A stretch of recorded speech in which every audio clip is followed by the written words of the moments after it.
Tonight on CBC Vancouver News. Frustrations grow over Nexus wait times. And I don't know why it's taking so long to process children's applications. It should be simple.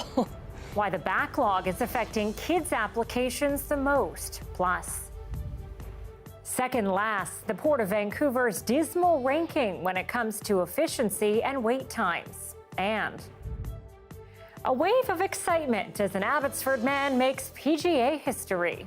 He's not afraid of the big moment. He seems to be built for it. How Nick Taylor's big win will inspire the next generation of local golfers. This is CBC Vancouver News.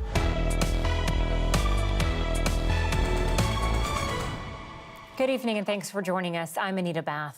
Frustrated families are speaking out about Canada's Nexus application process, saying they've waited 2 years to get cards approved for their young children.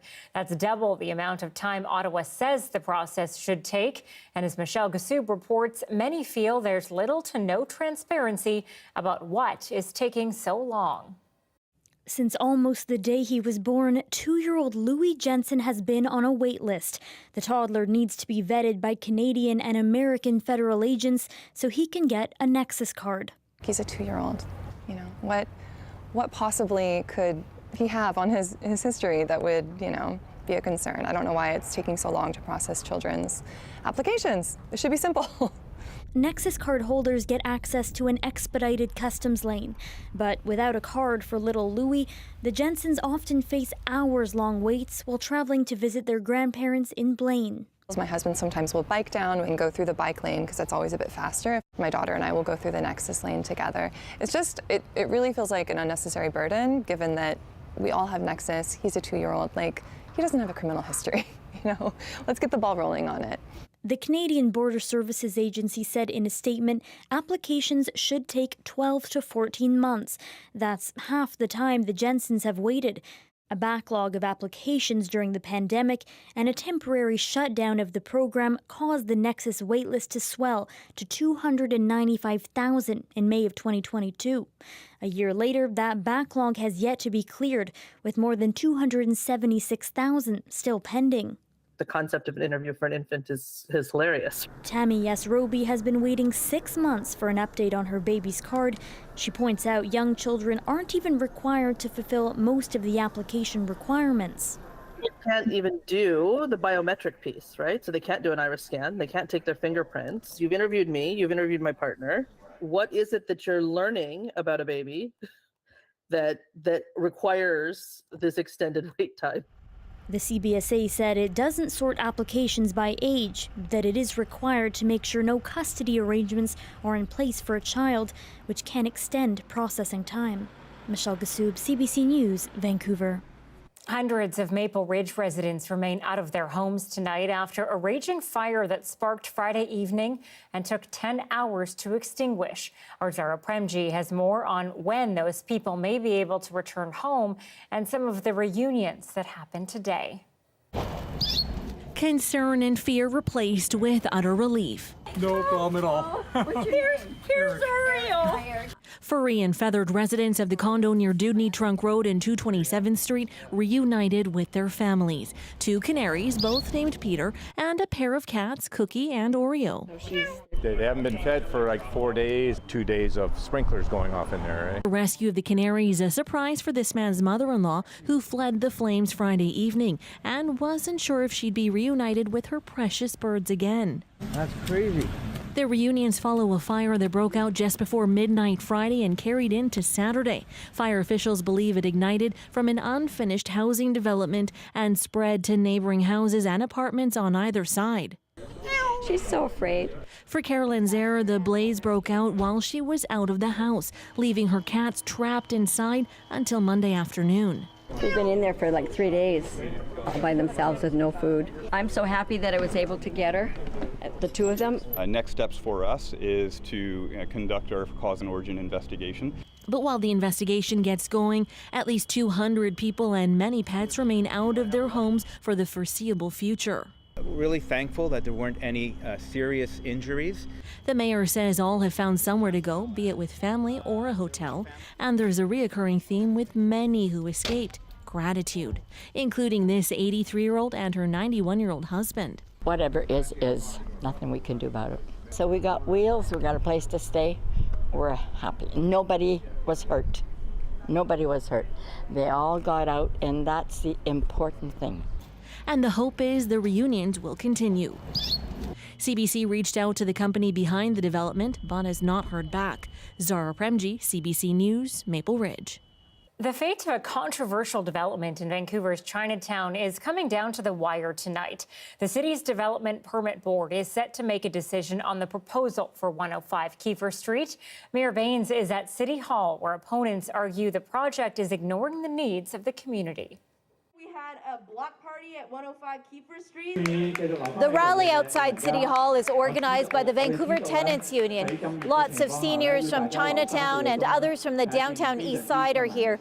The Tenants Union says the proposal should be rejected. Instead, it should offer 100% social housing. BD's proposal is for a tower featuring 111 condos and commercial space. We are here to continuing to voice our opposition to the development that's going to be that's in the application today at 105 Kiefer Street, because Chinatown and downtown side in that area, we are really in need of 100% social housing. BD Living's proposal was rejected in 2017, but a BC Supreme Court judge ruled the proposal should be heard again, since detailed reasons of why it was rejected weren't given by the Development Permit Board. The City of Vancouver's Development Permit Board is hearing from speakers on the condo development in the heart of Chinatown for the second day. There were so many speakers signed up for the hearing about 2 weeks ago that another day was needed. There are concerns about how the project fits into the neighborhood and affordability. So we are not going to let anyone destroy the spiritual heritage and image of Chinatown. More than 90 people are signed up to speak. The meeting is scheduled to end at 10 p.m. tonight, and a decision seems unlikely. Still, the Tenants Union says it is hoping for a ruling today. Mira Baines, CBC News, Vancouver. A former high school teacher in North Vancouver has been charged, accused of assaulting a student. North Vancouver RCMP say Anthony Vesco was formally charged with sexual exploitation and sexual assault last month in connection with an alleged assault that happened during his tenure at St. Thomas Aquinas Regional Secondary School. Vesco taught at the school from 2017 to 2019. Police believe more people may have been impacted or had knowledge about the alleged sexual assault and are asking them to come forward. Well, disruptions could be coming to two of Canada's largest ports. The Union for Workers at the Vancouver and Prince Rupert ports say members have voted overwhelmingly in favor of strike action. The International Longshore and Warehouse Union Canada says workers voted 99.24% to support strike action. They've been without a contract since the end of March. Longshore workers load and unload containers, as well as bulk commodities like potash, lumber, and agri-foods. The BC Maritime Employers Association says the earliest either side can strike or lock out workers is June 24th, and both sides are still working with the help of a federal mediator. The Surrey Board of Trade is calling on Ottawa to get involved if a strike goes ahead, saying it's needed to get businesses and consumers some stability. We're calling on the federal government, if a strike should occur, for the federal government to intervene and declare the ports as an essential service to really move the economy. But these manufacturers... Meanwhile, when it comes to wait times and efficiency, the Port of Vancouver has gotten a dismal ranking on the global scale. Vancouver is home to Canada's largest port, and it has placed second to last, 347 out of 348, and dead last among ports of similar size. The study done by the World Bank uses vessel wait times as an indicator of overall efficiency. The Port Authority is defending itself, saying consumer demand has been high. There were issues with supply chain congestion and an overhang from BC's floods in 2021. In the first half of 2022, cargo vessels sat at anchor for about 10 days on average, which is more than twice as long as the year before.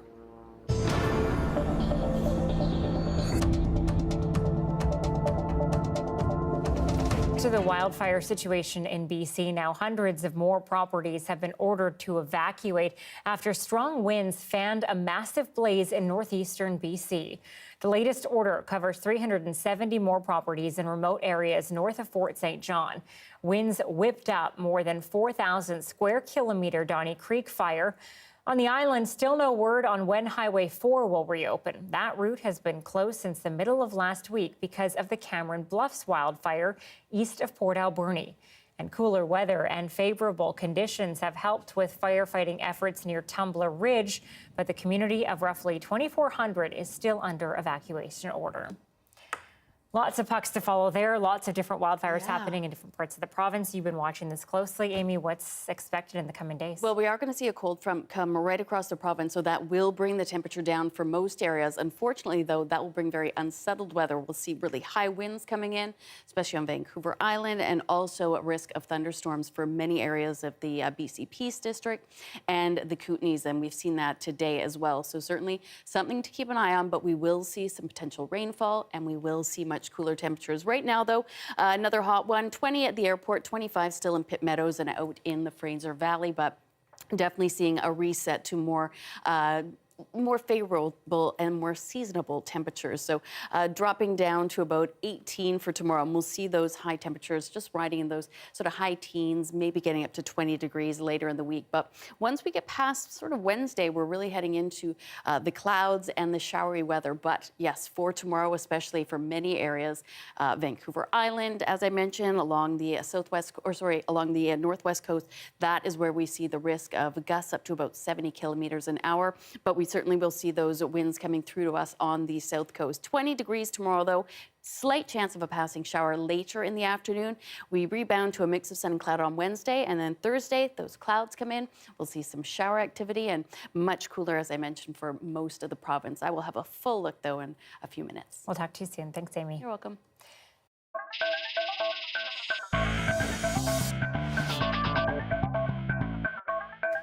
Well, a 69-year drought done and dusted yesterday at the Canadian Open. Abbotsford's Nick Taylor put himself in the history books after winning the tournament on an incredible putt.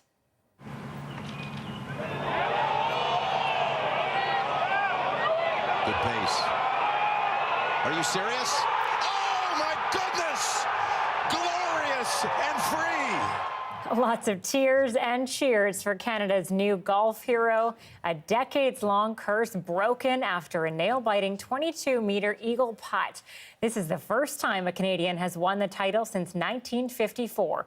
And as John Hernandez explains, the celebration at home is far from over. I think it will go down in the annals of history. The greens are abuzz at Abbotsford, BC's Ledgeview Golf Club as members here celebrate the success of a newly minted Canadian champion. I don't think I remember how high I jumped or what my reaction was like, but it was quite crazy. Good pace. Are you serious? A 72-foot putt that won Nick Taylor the Canadian Open, the first Canadian to do it in nearly 70 years. He got all the calculations right and a bit of lady luck on his side there, knocking it in. The moment followed by an equally thrilling celebration with an unexpected twist when his friend and fellow tour member Adam Hadwin showered him with praise and champagne, only to get mistakenly tackled by security. It looked like he handled it well. He got up and kind of apologized to the security guy himself, didn't spill a bottle of or a drop of that bubbly. Brad Clapp is the general manager of Ledgeview, the club that Taylor and Hadwin joined when they were kids. They would play against each other. They may have, simulated that putt to win the Canadian Open endless times on the Ledgeview Golf Club greens. Practice that earned Taylor national championships in junior, then amateur, and now the PGA. He's always been able to pull it off when there's probably the most stress. Success Golf Canada believes will inspire the next generation of Canadian talent. It hopes to double the number of Canadians on the PGA Tour over the next decade. Some people call this a golden moment of golf. I'd actually call it the moment of golf. It's the beginning of our journey. A moment in Canadian sport some thought would never happen. John Hernandez, CBC News, Abbotsford. Stephen Quinn, host of the Early Edition, caught up with Nick Taylor's coach and father-in-law, who we just heard a little bit from there. They talked about what this historic moment means for Abbotsford. Once he hit it, it was a really slow putt because the rain was coming down. So it was actually very, very tricky. So he got all the calculations right, and a bit of lady luck on his side there, knocking it in was even more nice to see. Well, yeah, and it looked like it had quite a lot behind it, and so he hit it that hard because the turf was wet. Yeah, and it's uphill and it's sliding. It's that green is diabolical. Like, it really is a really tricky green, and that's the defense of the golf course. The greens are very, very tricky that week. So luckily his putter was on hot form that day, and yeah, it was just sweet to see that one go in. And Phil, take us back. I mean, you have been watching him since he was a kid. What has stood out for you in his golf career or in those early years? What he accomplished early on in his, as a teenager, like winning the Canadian Junior and then the Canadian Amateur. And so really all that was left was the Canadian Open. So, he polished that off yesterday. So just fantastic. For the golfing community in Abbotsford, what does this mean? When he won at Sanderson and I think 14 or 15, and then he won Pebble Beach in 2020. Those were big events, but to win the Canadian Open, it just means so much to Ledgeview and to the golf community in Abbotsford and BC and Canada. So it's just phenomenal. Yeah, phenomenal indeed. Taylor moves on to the U.S. Open next week in LA. He'll also play his second Masters tournament next April, rather. Congratulations, Nick. Okay, an influential BC Indigenous leader has been honored with a Canada Post stamp. George Manuel is one of 3 people profiled, but friends and family of late Manuel say his impact on the rights of his community within Canada and around the world has been under-celebrated.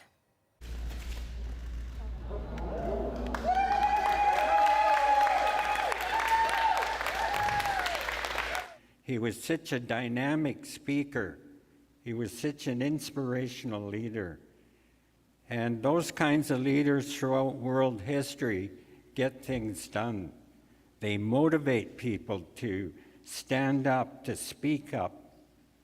And that's what George did. And that's why he's going to be on this stamp. Hunting, fishing, the control of our Indian children, the control of our Indian lands, the recovery of our right to govern ourselves, the right to determine our own future. And we've been denied all those rights and all those resources. And implementation of Indian government means taking, with or without the cooperation of the provincial government or the federal government. It's a highly transmissible infection that sometimes shows no symptoms. After the break, live with our bi-weekly medical columnist on BC's recent spike in syphilis, and how it's not just adults who need to take care.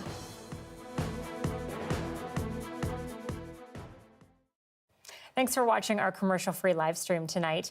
Over the weekend, members of the South Asian community handed out food and drinks in the downtown east side. It's all part of an event designed to honor the legacy of Punjabi language rapper Sidhu Moosewala. As Yasmin Gandam explains, Sunday would have been his 29th birthday. Dozens of pizza boxes and pop cans handed out to people living in the downtown east side. Sidhu Moosewala's music blaring through the streets as people who don't know the musician learn about his legacy. They always ask, why are you guys doing this? So we try telling them who he was, about his talent, about the kind of person he was, and hopefully, if we do this in his memory, everyone will have a positive image of him. The food drive organized by fans and personal friends of the singer who say this is exactly how he would have celebrated his birthday. I feel like feeding the homeless and helping the people in need was the best way to remember him and keeping his legacy alive. So he would have loved doing stuff like this himself.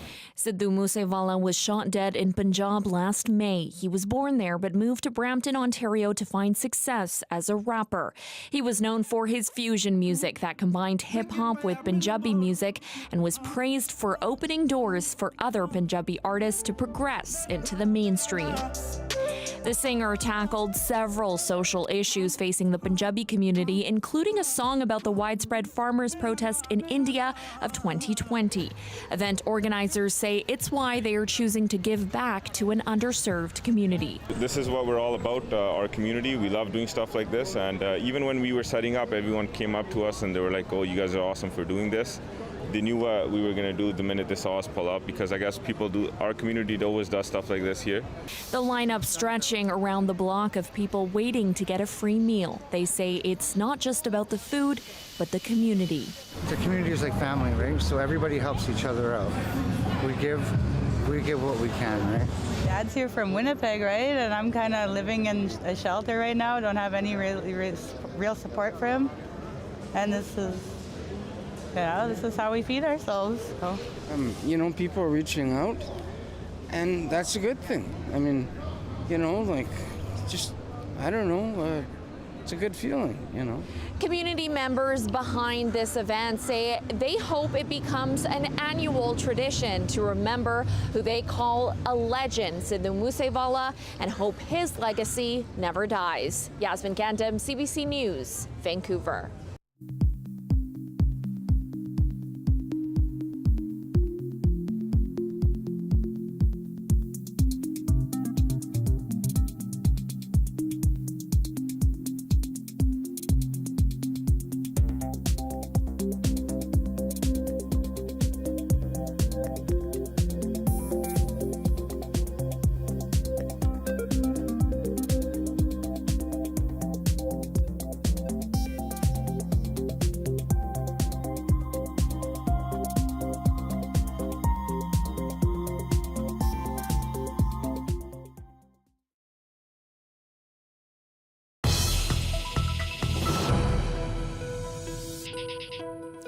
Tough to detect sexually transmitted infections are on the rise in this province. Syphilis rates have nearly doubled for young people in BC over the past 5 years. 181 cases were reported in people aged 20 to 24 last year.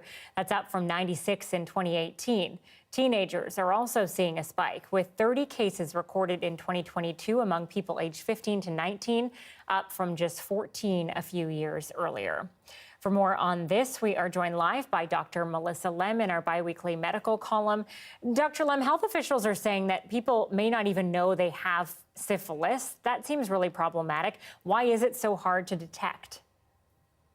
Well, Anita, there are a few reasons for this. So the first is that it can take a long time to develop symptoms after exposure. So on average, 3 weeks, but up to 3 months afterwards. Also, 30% of people have no initial symptoms, while the other 70% develop a small, firm, and round sore called a chancre. But this often goes undetected because it's usually painless and then heals on its own. And then with later stages that can happen months to decades later, the presentation can be so diverse that syphilis has been nicknamed the great imitator. So you can get anything from a rash or sore throat to hair loss and vision changes. And not only that, but because cases have been pretty rare until recently, a lot of doctors have never seen it before. So they might not have syphilis top of mind when a patient comes in to see them with these symptoms. Interesting. Okay, I didn't realize that it was tough for doctors to detect as well. 96 cases in 2018 to 161 in 2022 for those aged 20 to 24. Can you put that into perspective for us? Because it maybe doesn't actually seem like it's that many when you look at the number of people in that age group in this province. Well, although those absolute numbers might seem low, the fact that a disease with serious implications has doubled within the last 4 years in this age group is definitely something we should be concerned about. If we keep seeing numbers rising like this, we could see thousands of new cases in young people every year by 2030. And then when you look at other trends, it turns out that younger women in particular are seeing the highest increase. So between 2016 and 2020, syphilis cases increased by over 700% in this demographic within Canada. There are many different kinds of STIs. So why is it that syphilis in particular on the rise? And you mentioned women there. Why is it affecting women more? Well, do you know what's interesting is transmission of almost every other STI other than HIV has also been rising over the last 2 decades. But when it comes to syphilis in particular, in fact, we look at another sex group. So men who have sex with men have usually made up the majority of new cases. And now that we have safe and effective treatments for HIV and access to pre-exposure prophylaxis or a pill you can take daily to prevent HIV, people are less concerned than they were in the 1980s or 1990s about catching it. And what that means is for people of any sex is that sex without condoms is getting more and more common. And then you also have the advent of digital dating apps and rising opioid and methamphetamine use among all sexes, which increase opportunities for sex and riskier behaviors. Dr. Melissa Lem in our bi-weekly medical column live talking about the rise in syphilis cases in BC. Thank you so much. Thanks, Anita. America's 45th president showered in support ahead of his court appearance tomorrow. Donald Trump faces 37 criminal charges related to his possession of classified documents. We'll show you more scenes from Miami after the break.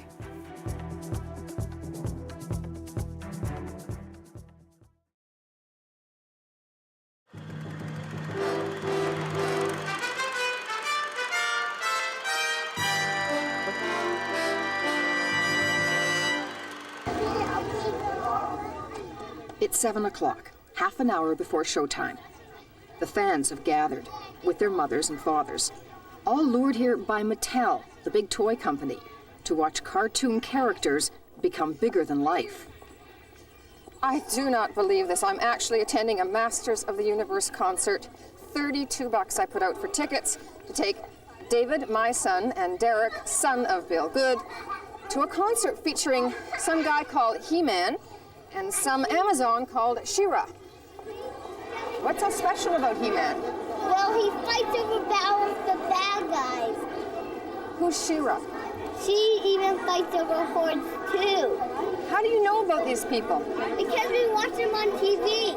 May I present to you now the most powerful man in the universe. Ladies and gentlemen, boys and girls, He-Man!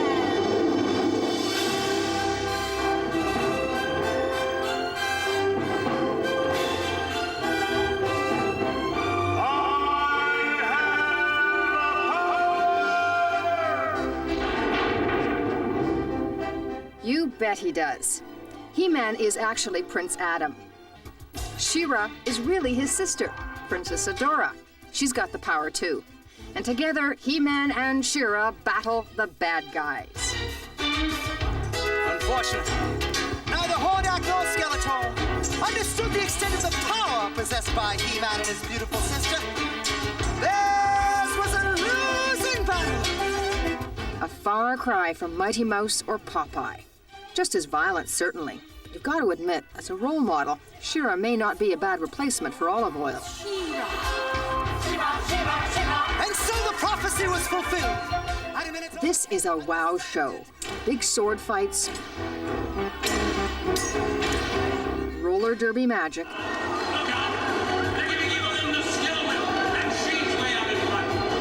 and listen to the script. Looking for me, bone breath? Silence, you benevolent beefcake! Of course, just like our heroes of old, these good guys eventually triumph over evil. It sells better, always has. And sell is the operative word here.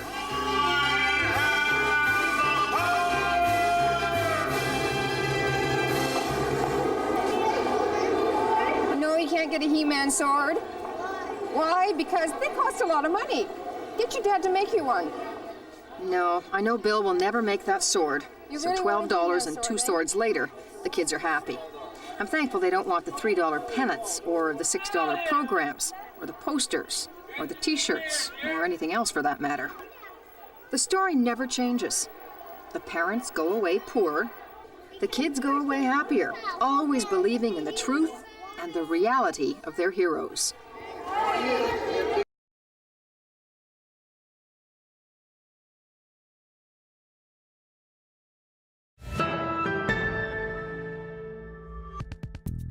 A CBC podcast investigation has uncovered allegations of historical serial abuse linking an Ottawa man to 15 victims across Canada.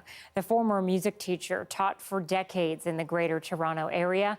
Several women say the grooming and abuse took place from the early 1970s to the late 1980s. As Julie Ireton reports, the women say school boards, police, and the courts failed to provide the answers and accountability they needed.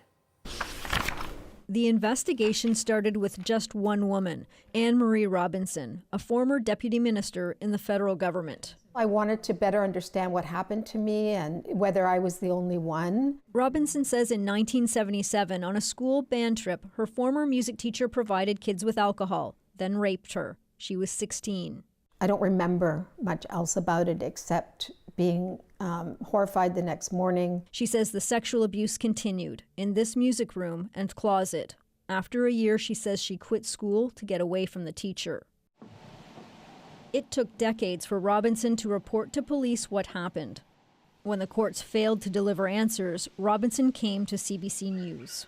I really wanted to know how this could happen in a bureaucratic institution that children attend and they have to attend. Our investigation has now found 15 girls who claim they were exploited, propositioned, or sexually assaulted by William Douglas Walker in the 1970s and 80s.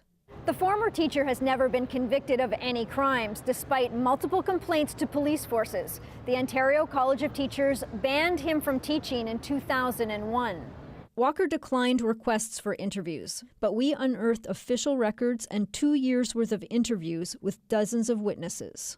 Evidence shows several adults across various institutions ignored complaints and warnings about the teacher. He continued to move schools. There was many victims, and even evidence of kids telling the teachers and the adults around.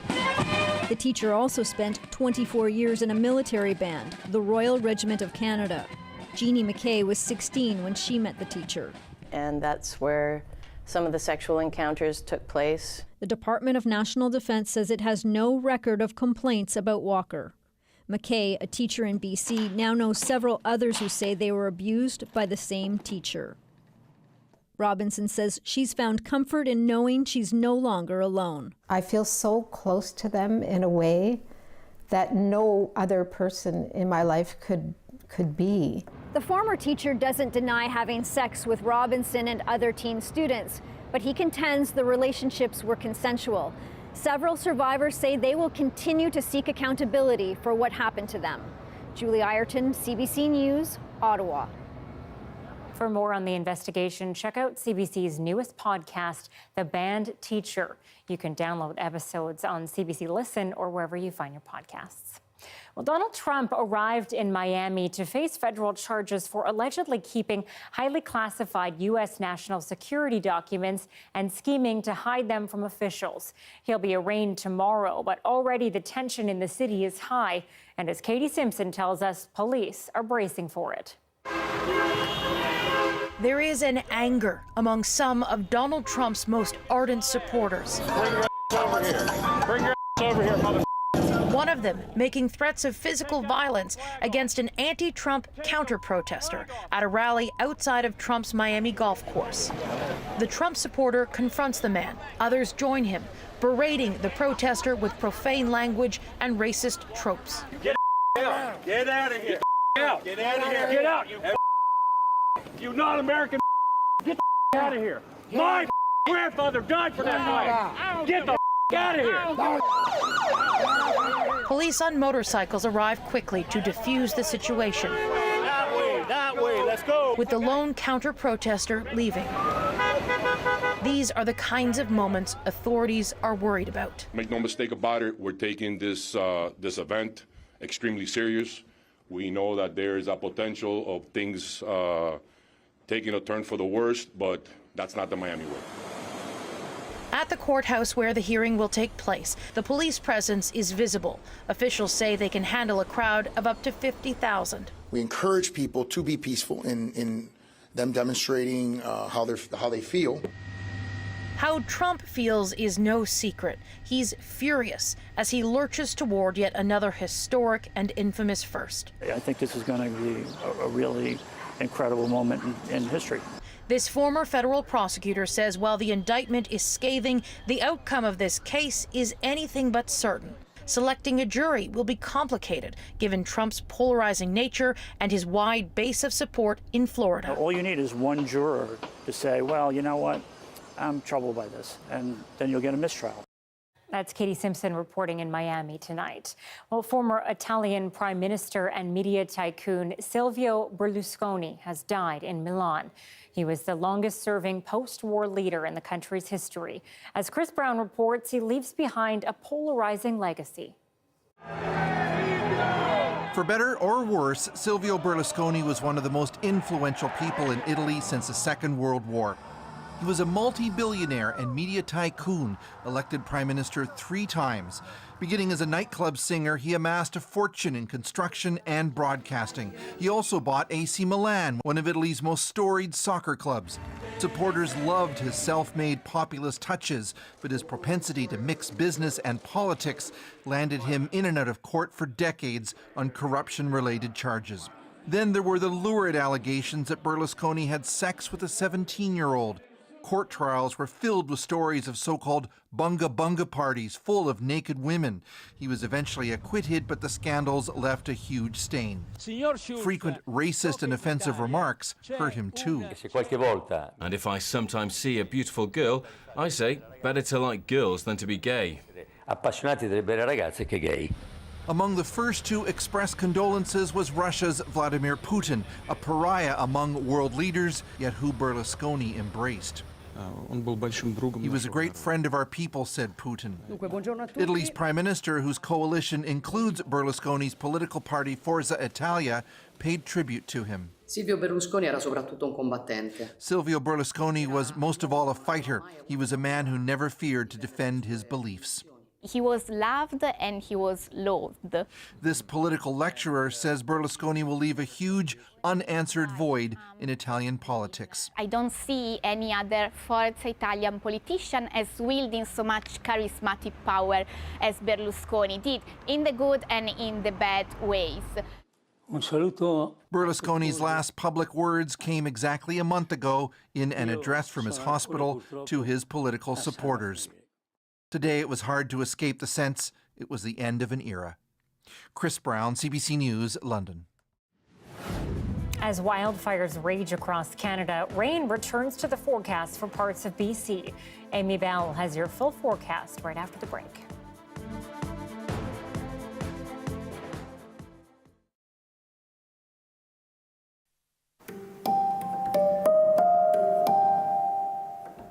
He taught music and band. He was also banned from teaching in 2001. So in that respect, he became the band teacher.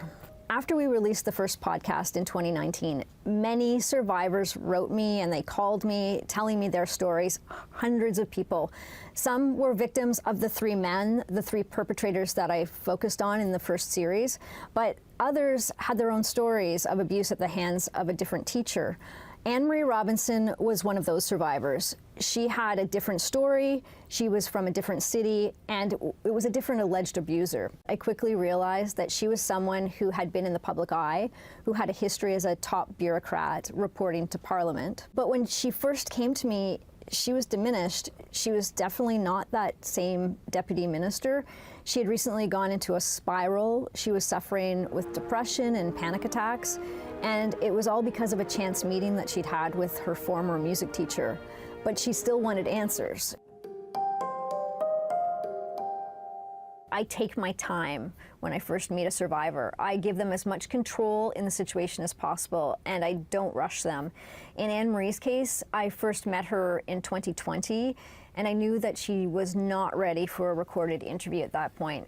She still had a lot of healing to do, and she needed to get to know and to trust me with her story. So it wasn't until the fall of 2021, a year later, that I started to record her for the podcast. And by then we had gotten to know each other much better, and she felt comfortable telling me what she wanted to tell me. I tried to do the same with the other survivors. When I first was introduced to them, I gave them time to decide when and where and how we would do the interview.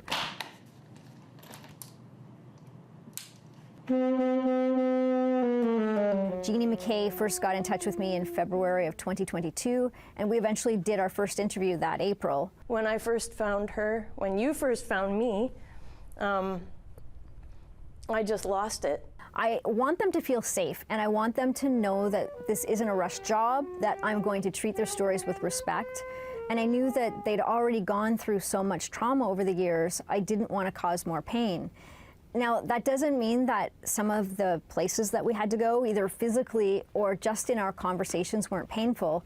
I know the interviews were difficult at times, but they tell me that they feel better having done it. They knew that getting their story out was important, and not just for them, but for other women. I think these women realize that survivors need to be believed. They need to be heard, and they need to be listened to. Sexual assault is a horrific crime. It's well documented that there are long-term impacts of sexual assault as a child and a teen, and the effects of abuse by someone in a position of authority can be devastating. These survivors want institutions to recognize it happened to them, and they want safeguards put in place so it can't happen to students or young people in the future.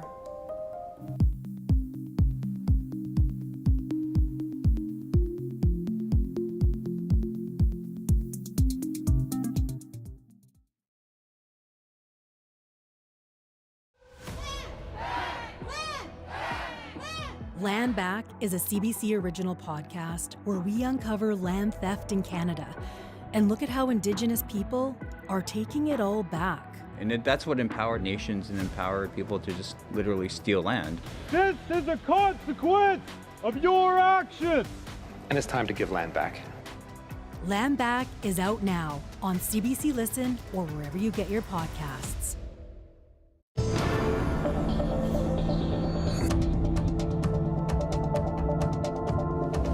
With an early start to the wildfire season across the country, the federal government says more than 30,000 Canadians are out of their homes.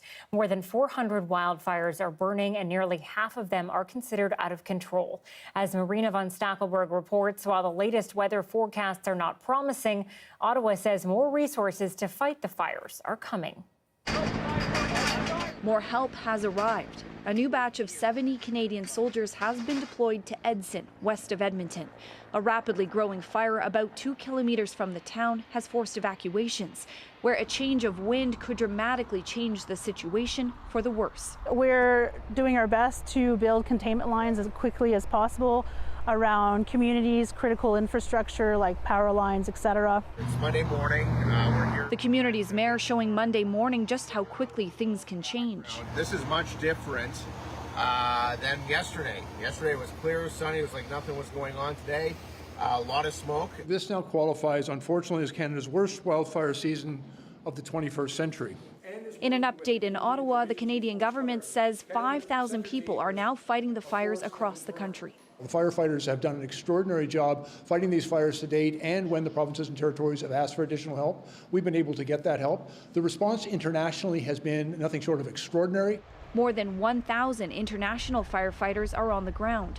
Hundreds more from Spain, Portugal, Chile, and Costa Rica are on their way.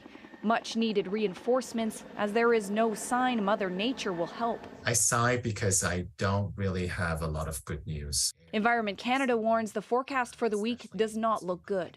We don't see lots of rain for places that have the most active fires, especially in Quebec. And on top of that, only showers are in the forecast with thunderstorms. Lightning, especially later for the week.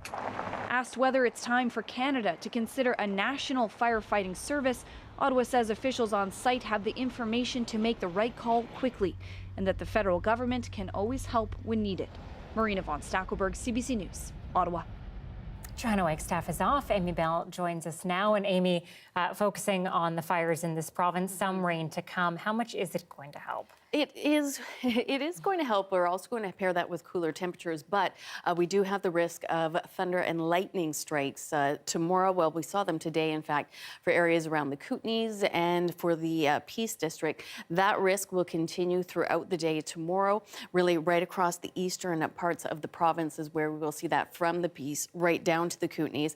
We're also going to see a lot of wind on Vancouver Island, really picking up overnight and then throughout the day tomorrow. So yes, cooler temperatures, and we will see some rain, but unfortunately that comes with some strong winds and also with thunder and lightning. So we will have to keep an eye on things.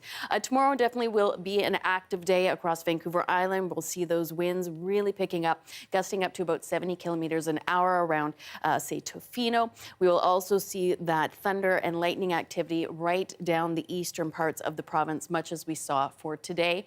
And then we will see a gradual cooling after this cold front does move through the province. So for tomorrow, as you can see, very unsettled. We will see some showers in Tofino. Those winds really picking up along the west side of the island. Comox as well. Chance of showers. These will all come late in the day, and they will not be much in terms of accumulations. A very slight chance of seeing those showers here and around the Metro Vancouver area, but again, very light and quickly passing. And then we'll sort of rebound to a mix of sun and cloud on Wednesday. Unsettled, though, for Dease Lake with some thunder and lightning. Same story, as I mentioned, all the way through down in here. We're just looking at incredibly unsettled weather with a lot of lightning strikes. So certainly something we are going to have to keep an eye on. Yes, it will come with some rainfall, but definitely not ideal conditions. Port Hardy, you're looking at 17 degrees tomorrow with some showers later in the day. Nice mix of sun and cloud for Prince Rupert, but definitely going to be a very active day for tomorrow. 20 degrees for us here in Metro Vancouver. As I mentioned, very slight chance of some afternoon showers, and we will see those clouds getting much heavier later in the day. We'll drop down to about 13 overnight. Mix of sun and cloud for Wednesday with a high of 19, and then we really head into that January weather that we're all familiar with this time of year. So Thursday, Friday, and Saturday at this point, all looking to be cloudy. Showers, not significant rainfall, but definitely wet and damp and much cooler, just seeing those temperatures in the high teens and dropping to about 12, 13 degrees in the overnight hours. Yeah, we've been waiting for January. We have. Thank you. Warming oceans pose a growing threat to coral reef ecosystems worldwide, and you can really see it off the coast of Florida. Over the last 40 years, reefs have been decimated by disease and rising temperatures, so much so that corals there no longer reproduce naturally. Now, to stem that tide, innovative scientists have taken to their labs. Our international climate correspondent Susan Ormiston got some rare access in the Florida Keys.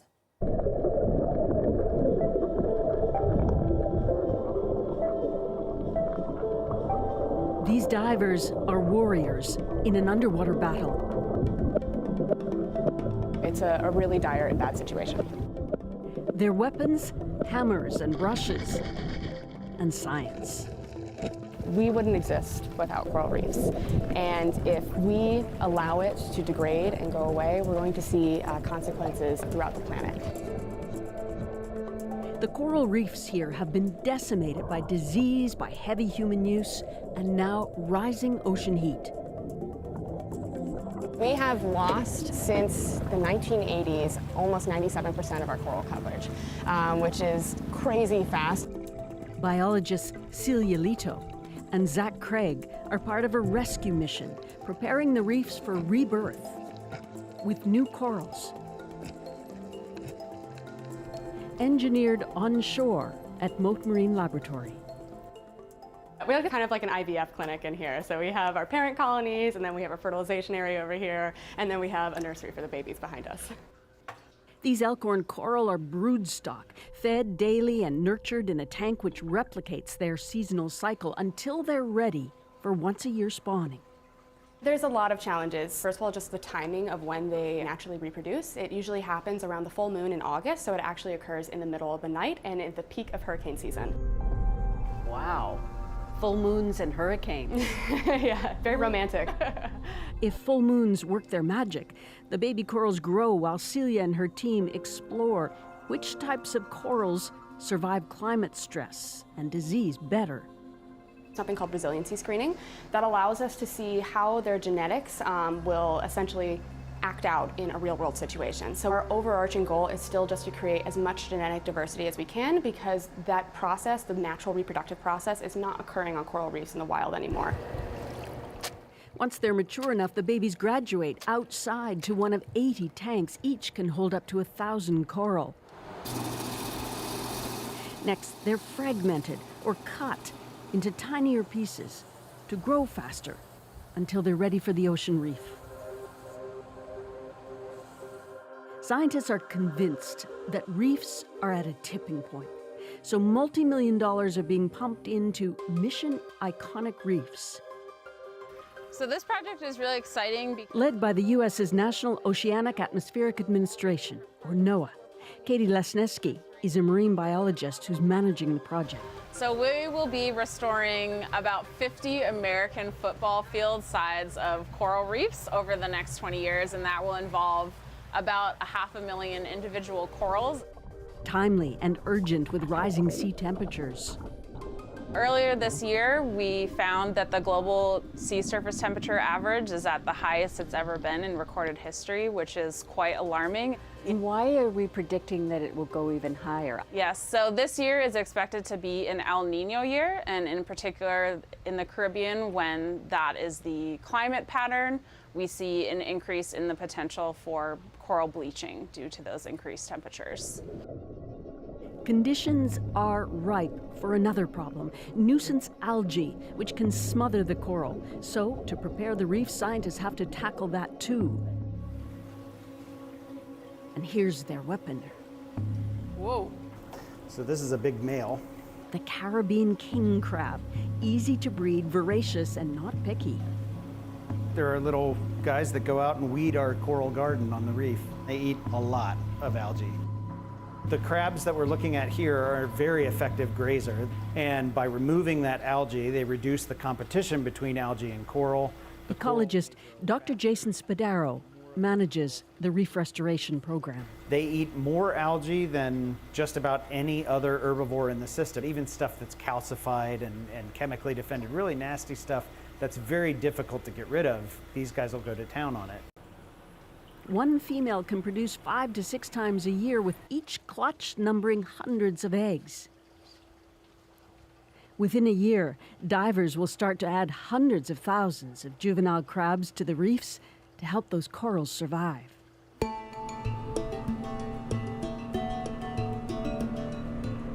The battle out here is a sign our oceans are critically out of balance. Restoration is a massive project, and it can feel daunting. Celia calls it eco-doom. It is an enormous problem, and it is no problem that any single person or organization can take on. And it can cause you to kind of spiral a little bit, because you're like, oh my gosh, this is so big and I'm so small, like how can you possibly make a difference? But for these young scientists, fieldwork is the antidote. So they started out as about a square centimeter in size, and they've since grown. So we are actually going to plant these guys in clusters of 4, and each cluster is going to be a tight cluster, so they're going to be really close together so they can fuse together rapidly. Operation Outplant is now underway on Looe Key.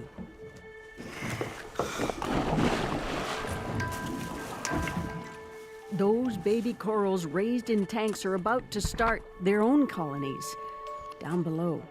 All right, Celia, ready?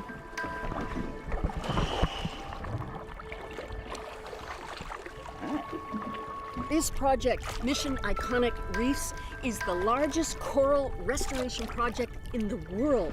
And scientists are going to be monitoring this coral for years.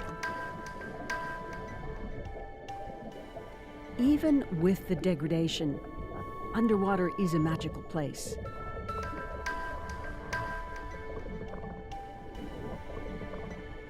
Zach has mapped out exactly where the clusters will go. Each with its own identifying tag. They massage a ball of epoxy to secure the coral pucks to the reef.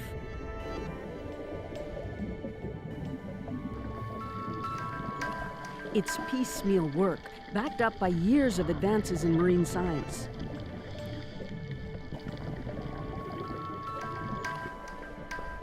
Some of the earlier plantings are thriving. Some are not. The damage already done will take decades to recover. Celia and Zach are wrapping up today's mission, giving coral colonies a fighting chance to reproduce again, naturally on the reef. This is where we do our best work, and we're slowly but surely making great work in the right direction, which is really reassuring. Successful planting? I would say so, yeah. They look really happy. The previous outplants out there, they're growing from the last time they were out there. And then now we just added those new ones, which are a little bit smaller, but I think they'll be happy out there. A happy new home. Yes, a very nice home too. It's a beautiful reef. A good day's work. It's a competition with deep roots in our province. Over the weekend, chainsaws were roaring a small community of Chetwynd, and our cameras were rolling. More from the International Chainsaw Carving Competition next.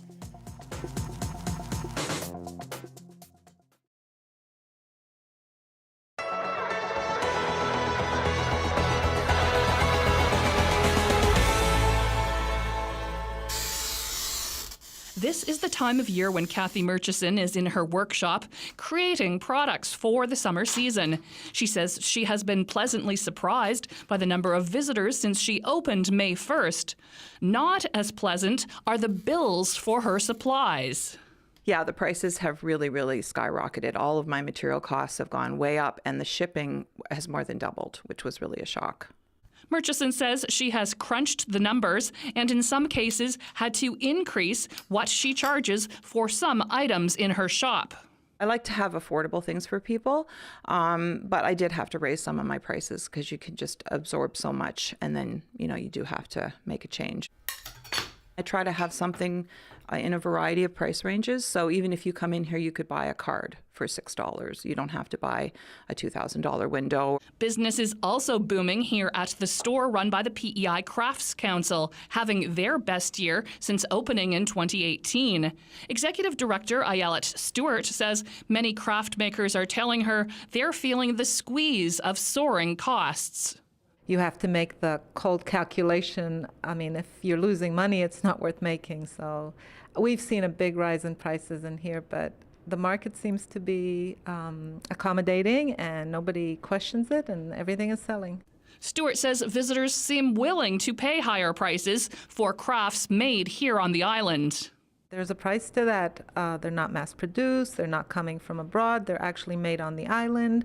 The costs on the island are high for living, for wages. Here at Shoreline Design, Peter Llewellyn is getting ready to launch a new line of custom chocolates to go along with the custom-made jewelry they make here. The store has already been busy in 2023.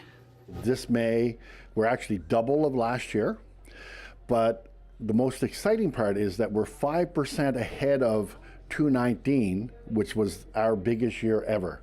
Llewellyn says he's also noticing visitors spending more this season. A lot of people that are sort of maybe a pent-up demand, and they're looking at things that they normally don't, and they're saying, I want it, I'm going to have it. Back in Point Prim, Kathy Murchison is getting ready for the summer visitors, hoping she has found the sweet spot between covering her costs and giving customers something they can afford. Nancy Russell, CBC News, Point Prim.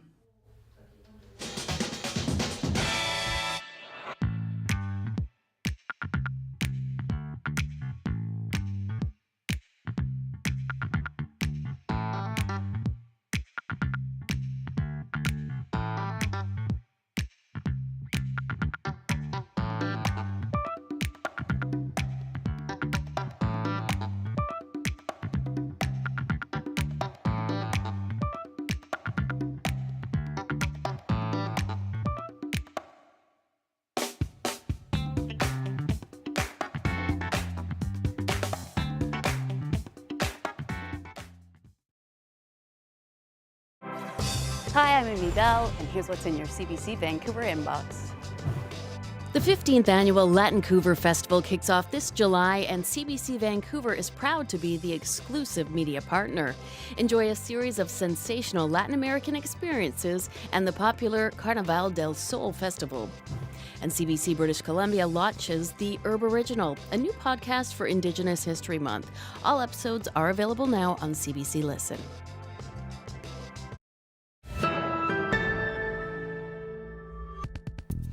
Chetwynd is not only taking in wildfire evacuees, but also an influx of visitors for a world-class competition. Carvers and fans have come from far and wide for the Chetwynd International Chainsaw Carving Competition. These are the best swings I've ever carved in my life, and Chetwynd gets them, so that's cool. We do this every year in the town of Chetwynd here, where we invite 12 of what we consider to be the world's best carvers. We have 4 international, 4 U.S., and 4 Canadian. This is our 17th annual competition. It's a very small town. We're only 3,000 people max type of thing, and we put on one of the world's best shows. Tumbler Ridge, which is evacuated right now, is our sister community. Chetwynd and Tumbler are very, very connected. So to have so many Tumbler people out displaced and down here, hopefully it does give people a little bit of a distraction, because you got to know all our hearts go out to them. The wings will attach here, arms will attach. What is it like being here in Chetwynd for this competition? It's one of the highlights of my life, really. This was a dream of mine to make it here, and I made it last year, and it's been good. How did you do last year? I did all right. I got first place in People's Choice. It was a good year. I just try to do something that's on the edge and something that's exciting, something, there's such a history in Chetwynd. You want to do something that nobody's done before. It's stressful. Yeah, if you watch me carving, I may look calm and collected, but in my mind, I am running a marathon of craziness. As far as I'm concerned, this is the most prestigious competition in the entire world. The most prestigious competition in the entire world in Chetwynd, BC. Pretty cool stuff, and some really talented carvers there for sure. That is it for CBC Vancouver News tonight. Thanks for being with us. We'll see you tomorrow, but a reminder, we are on after the hockey game on conventional television. We'll be on at 6 p.m. as usual online. Have a good night.